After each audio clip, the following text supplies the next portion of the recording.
Thoroughbreds for All event is very important to us. Part of New Vocation's mission, aside to finding retired racehorses second careers, is to actually educate the equine public on how great these athletes can be and how they can excel in second careers.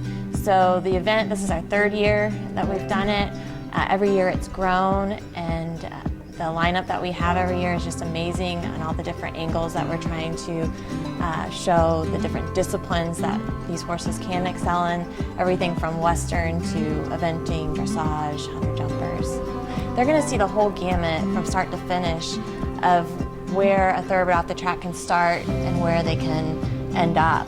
And so I hope that they leave impressed with the type of horses that come off the track and their athletic ability.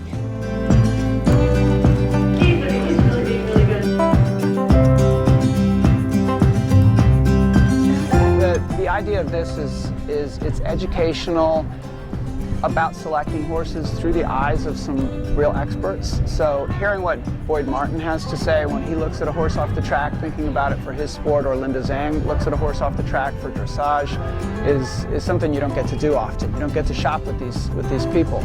So that was sort of the original idea of it, and now adding on demos with people like Rosie Napravnik on her horse off the track, and Donner, who was the second top placed American last year, way up in the line for the World Equestrian Games off the track from Maryland, having him perform, just kind of just icing on the cake. But the real idea is to educate people so they'll want to go shop. We love thoroughbreds. We started doing this 2 years ago because there were so many thoroughbreds at Rolex that had raced that people weren't paying a lot of attention to. They were just another entry. And with between 15 and 20 of them out of 60 or 70 entries, we thought that people should know about it.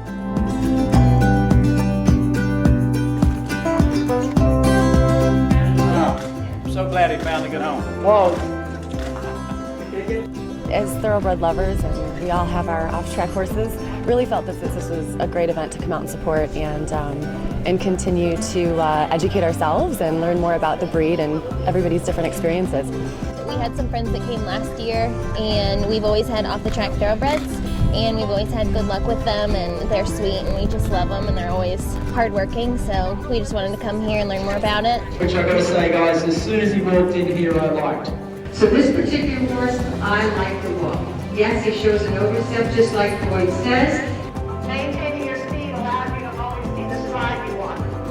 And if the horse goes faster and or slower, the stride you saw in the fence is gone. We got together with New Vocations, figuring that all these thoroughbred lovers were watching thoroughbreds competing against all the other breeds and beating them, even though the thoroughbreds were bred to race and the other horses were bred for eventing, and they still win. And so bringing people like, first year it was Bruce Davis, and then it was Philip Dutton, now we have Boyd Martin and Linda Zhang, and these they're all volunteering their time, and it's a really great event to bring all these thoroughbred lovers together outside of racing.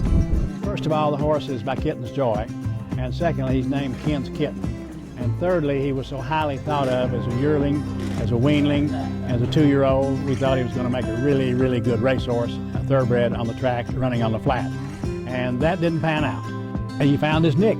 He found his calling in life, and I'm sure glad it's turned out to be, worth some money and bringing a lot of pleasure to a lot of people, because we're going to enjoy watching him do his thing this evening. We've watched him on the video and very impressed with the motion, like he said, poetry in motion. So I agree with the assessment. Against German horses, warm bloods, and all that kind of stuff. First day I was second. The second day I won. I beat them all. You beat him all. Did you hear that? It's very gratifying to know that we put him on the path to another career. We deal with a lot of thoroughbreds on a daily basis, and coming from an eventing background, I always recognize a horse that I think would be a great eventer. There's a lot of thoroughbreds that have potential to do things beyond racing, and a lot of them need places to go and things to do once they're retired. So that is why I'm a huge supporter of this, of New Vocations and of this event. Horses obviously support our living and support our livelihood and give us the nice things that we have in our lives. And it's nice to be able to help the ones you can and give them something that they're good at, a second chance, and maybe something that was actually their niche all along. The majority of the horses that we get, most of them do have some type of injury, but 99% of them are able to go on to some type of riding career, anything from trail riding to upper level eventing, and be perfectly sound. So we definitely want the audience to see what these horses can do, and tonight we have a whole range of not only horses, but a whole range of different injuries that they've all overcome and had. So I think that's going to be a huge role, or huge key of educating the equestrian world tonight on some of those issues. In the dressage world, one of the best trait riders in the world came over and went to Washington State and bought a thoroughbred and thought it was from the racetrack and thought it was the best prospect that she possibly had.